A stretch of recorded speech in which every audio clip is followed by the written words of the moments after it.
우리 삶에서 가장 밀접하고 중요한 자리인 일터에서 어떻게 성숙한 그리스도인으로 살아가야 할지 알아봅니다.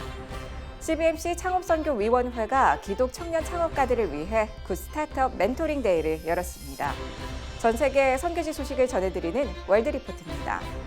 류모세 선교사의 성경 인싸, 오늘의 와이젠 와이드입니다. 무심코 잘못 썼던 교회 용어들 어떤 게 있을까요? 최창섭의 100초 교회 용어 바로잡기입니다.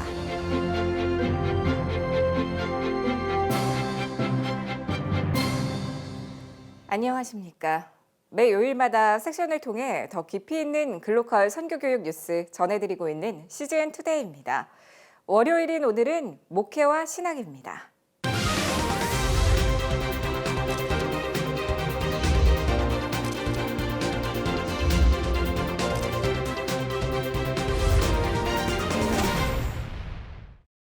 교회에서의 나와 일터에서의 내가 다른 모습을 발견할 때마다 고민에 빠지고 계신가요? 그와 관련한 명쾌하고 실질적인 지침을 주는 책, 일터에서의 그리스도인으로 사는 길이 출간됐습니다. 저자인 이장로 장로를 조준화 기자가 만났습니다. 문제 해결을 위해서는 원인을 알아야 합니다. 이장로 장로는 교회와 일터에서의 삶이 일치하지 않는 이유를 먼저 말합니다. 첫 번째 이유는 영지주의입니다. 즉 영적인 것은 거룩한 반면 세상 일은 거룩하지 않다는 이원론적 사고입니다. 일터와 선교지는 같은 거예요. 일터와 삶터는 같은 거예요. 우리의 모든 삶의 자리가 하나님의 뜻을 이루기 위한 것이고 모든 삶의 자리가 다 거룩한 곳이라고 생각합니다. 그래서 이원론을 배격해야 되고요. 영지주의를 더더욱 배격해야 됩니다. 이 장로는 다른 이유로 소명의식의 부족을 들며 본인이 하나님으로부터 보냄받은 일터 선교사라는 의식이 필요하다고 말합니다. 이 장로는 소명받은 사람으로서 일터에서 살아가는데 올바른 직업관의 정립과 대인관계 형성을 강조했습니다.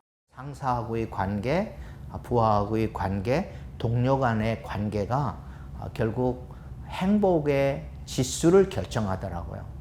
바람직한 리더십과 바람직한 팔로우십이 같이 가야 된다고 생각해요. 팔로워십을 위해 부하는 상사를 위해 기도하고 묵상하는 등의 태도를 갖출 필요가 있습니다.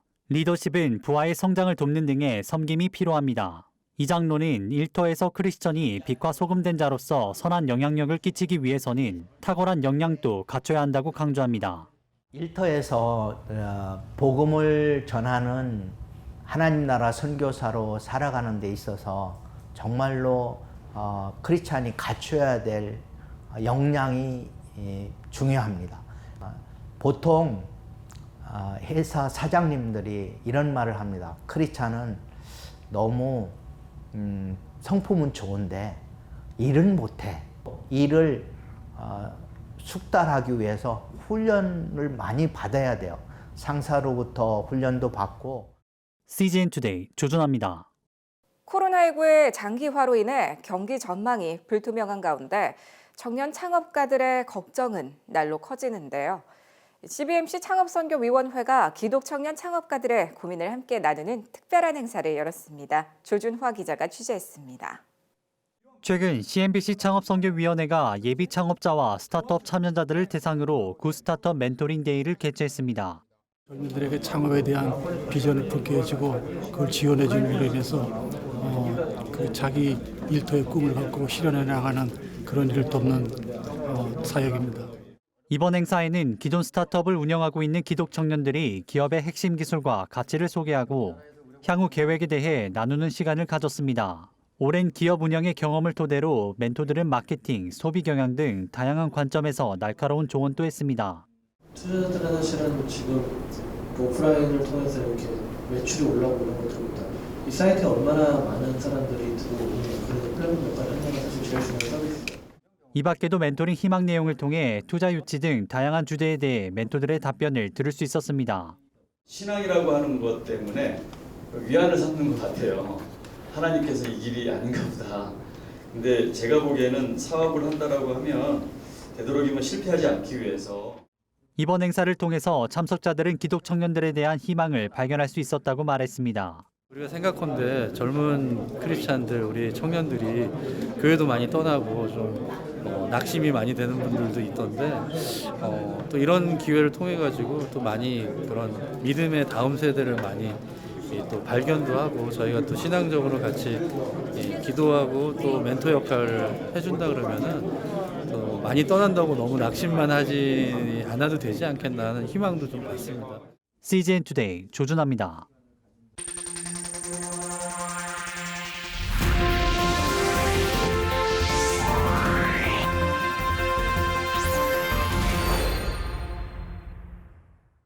전 세계 선교지 소식을 전해드리는 월드리포트입니다. 중국 정부는 지난 2017년부터 이슬람 소수민족인 위구르족을 재교육이라는 명분으로 수용소에 강제 격리하고 가혹한 인권 탄압을 자행한 것으로 알려지면서 국제사회의 지탄을 받아왔는데요. 이에 미국에서 2020년 위구르 인권 정책 법안이 곧 발효될 예정입니다. 이 법안은 위구르족 탄압에 책임이 있는 중국 관리들의 신원을 확인하고 미국 입국을 금지하는 등의 제재를 가할 수 있도록 합니다. 미국 국제종교자유위원회 신임위원 누리 트루켈이 자세한 소식 전해드립니다. 그는 신장지구 카슈가르 수용소에서 태어난 위구르인이기도 합니다. The Chinese government, since April 2017 in particular, has created an open-air prison-like situation for the people who are not in the camp. But according to the credible reports based on open source government data published on Chinese sources, their estimated number of people being locked up is up to 3 million, which is 4 times the size of the population in the District of Columbia. China's government has been implementing a collective punishment of the Uyghur people because the Uyghur religion, Uyghur identity have been perceived by the Chinese government as a national security threat. They said they're doing this under the guise of, for the purposes of achieving social stability and national security, but you don't lock up world-known scholars, religious leaders, athletes, mothers and children, students, soccer players in a modern-day concentration camps to achieve national security. 트루켈 위원은 위구르족의 상황을 현대판 홀로코스트라고 전했습니다.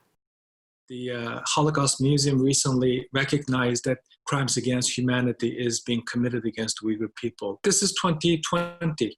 People should not be published based on what they worship for, what kind of lifestyle that they maintain, and what kind of people that they're married to. 또 미국에서 통과된 위구르 인권정책 법안이 시행되면 도움이 될 것이라고 말했습니다. Absolutely. This is the first time a legislative body around the world in Uyghurs' human history passed a significant bill to address Uyghurs' political, economic, social, and religious rights. 마지막으로 위구르족의 고통에 크리스천들이 계속해서 관심을 가져주길 당부했습니다. Since the crisis come to surface, we've been receiving enormous amount of support from the Christian communities, Jewish communities, but what is lacking is the other faith group. They also should speak out. And no one should be persecuted for their religious practices. It's a God-given right. People should be able to practice, and it's a matter of privacy. And government should have no business in people's privacy when they worshiping and when they pray. 지금까지 CBN과 함께하는 월드리포트였습니다.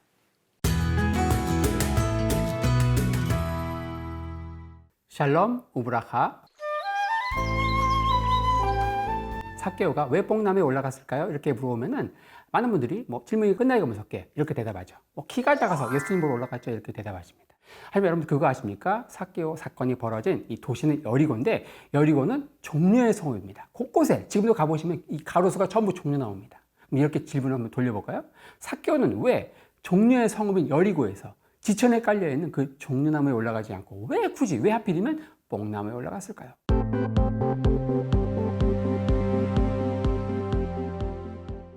이 의미를 알려면은 뽕나무에 올라갔다 이 표현 자체가 성경시대 유대인들만 이해하는 독특한 이디엄입니다. 한번 예를 들어볼까요? 우리말 가운데 이런 말이 있습니다. 물레방앗간 아래. 물레방앗간 아래 하면 어떤 느낌이 옵니까? 그렇죠. 내가 하면 로맨스고 남이 하면 스캔들. 그렇죠. 내로남불, 물레방앗간 아래. 이 물레방앗간 아래 이 말을 영어로 딱 번역하면 under the windmill 이렇게 번역을 딱 했어요. 그럼 미국 사람들이 그 의미를 알까요? 모르죠. 바로 성경시대 이 이디엄을 알려면은 바로 뽕나무와 관련된 구약에 나오는 유명한 선지자 아모스를 알아야 됩니다. 이 아모스가 자기의 직업을 소개하면서 뭐라고 얘기합니까? 아모스 7장 14절에서 나는 목자요 뽕나무를 배양하는 자다. 목자요 뽕나무를 배양한다. 목자면서 어떻게 목자면서 뽕나무를 배양할까요? 이게 무슨 의미일까요? 자, 이걸 알려면 성경시대 목자들이 어떤 존재인가? 당시 사회에서 최하층에 있는 최하층, 갑을도 아니고 정. 사회에서 갑질당하는 완전히 정이에요. 아무것도. 왜 그럴까요?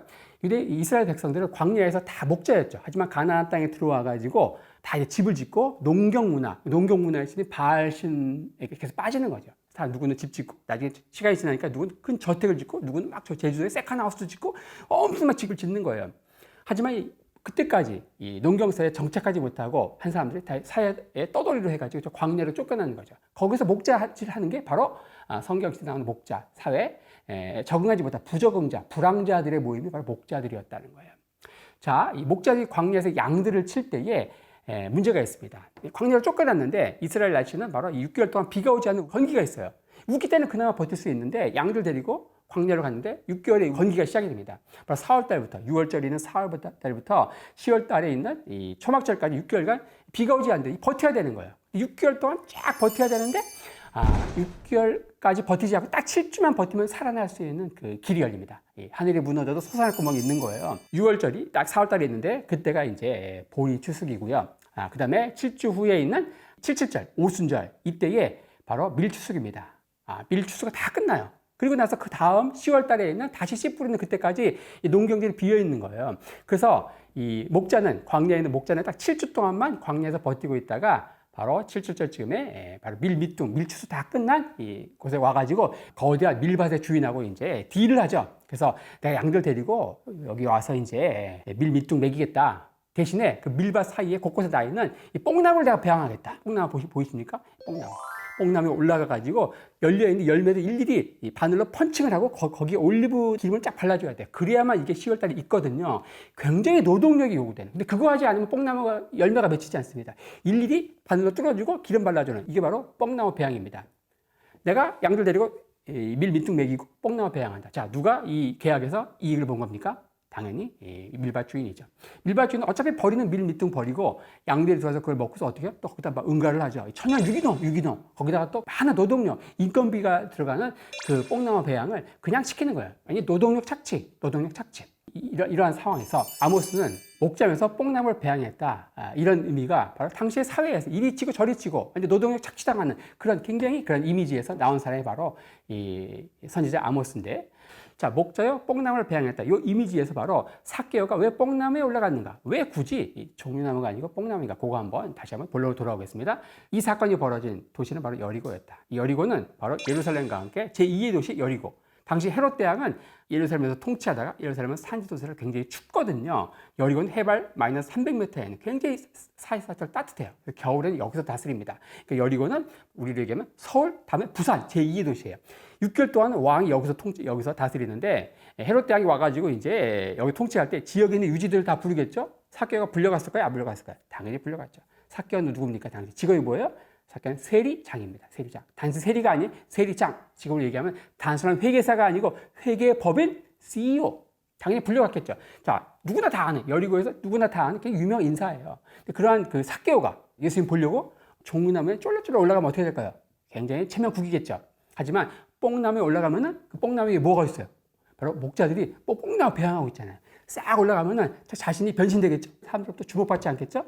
자, 그러니까 이 뽕나무에 올라가면, 종려나무가 아니고 뽕나무에 올라가면은 님도 보고 뽕도 따고 자존심도 챙기고 이렇게 되는 거죠. 단지 그냥 키가 작아서 예수님 보러 올라가는 게 목적이었다고 하면은 당연히 이 종려나무에 올라가는 게 맞겠죠. 왜 굳이 뽕나무인가? 이것은 바로 뽕나무에 올라갔다. 뽕나무에 올라가서 이제 목자들이 뽕나무를 배양하던 성경에서 참 비참한 삶을 살았던 이 목자들의 이미지, 목자이면서 뽕나무 배양하면서 1년을 그렇게 생존할 수밖에 없었던 목자들의 비참한 삶을 배경으로 하고 있다는 것이죠. 자, 다음에 더 재미있고 유익한 영상으로 찾아오겠습니다.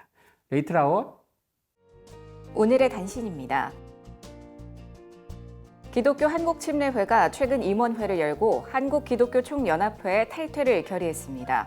이에 따라 오는 9월 제110차 정기총회에 한기총 회원교단 탈퇴 안건이 상정되며 최종 탈퇴 여부가 결정될 예정입니다. 대한예수교장로회 통합총회 서울북노회는 지난 9일 한국교회 100주년 기념관에서 열린 제74회 정기노회에서 작은 교회 임대료 인상 및 재정적 부담이 가중됨에 따라 교회의 예배당을 공유하는 예배 처소 공유제를 총회에 헌의하기로 했습니다. 예배 처소 공유제는 이미 건물이 있는 교회와 예배당 사용 시간을 조정하거나 몇몇 작은 교회가 연합해 한 건물을 임대하고 예배당을 공유하는 제도입니다. 코로나19의 영향으로 잠정 연기됐던 제104회 이단 사이비 이슬람 대책 세미나가 전국 4개 지역에서 진행됩니다. 대한예수교장로회 통합총회 이단 사이비 대책위원회와 이슬람 대책위원회는 오는 25일 여수 은파교회에서 열리는 서부 지역을 시작으로 강원 지역, 동부 지역, 서울 경기 지역에서 세미나를 순차적으로 진행합니다.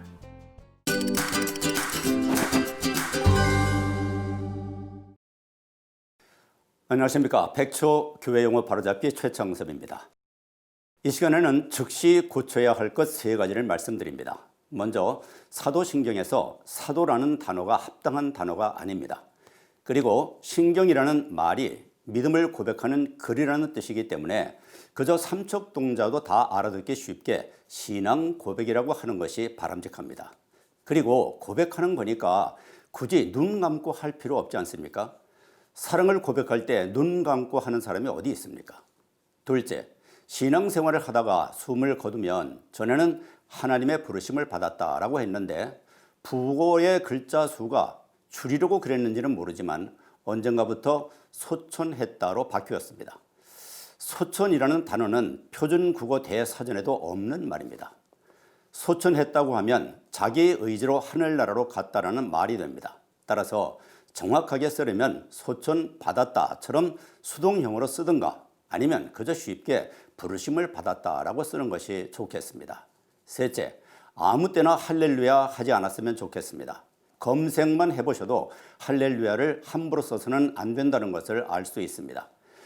제가 40대 초반에 출석했던 교회 목회자가 건축 헌금을 건의한 적이 있는데 그때 강단에서 목회자가 13억 하면 교인들이 할렐루야 하고 응답하고 이어서 교인들이 13억 하고 외치면 목회자가 강단에서 할렐루야 하고 응답했던 적이 있습니다. CGN투데이는 미주, 일본에 이어 대만 CGNTV와 함께 코로나19 위기, 대만을 위한 기도 캠페인을 진행합니다.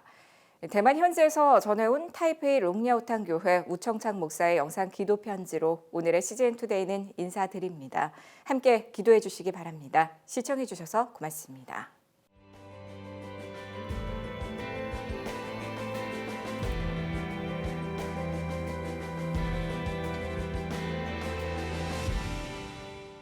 안녕하세요，弟兄姐妹们平安。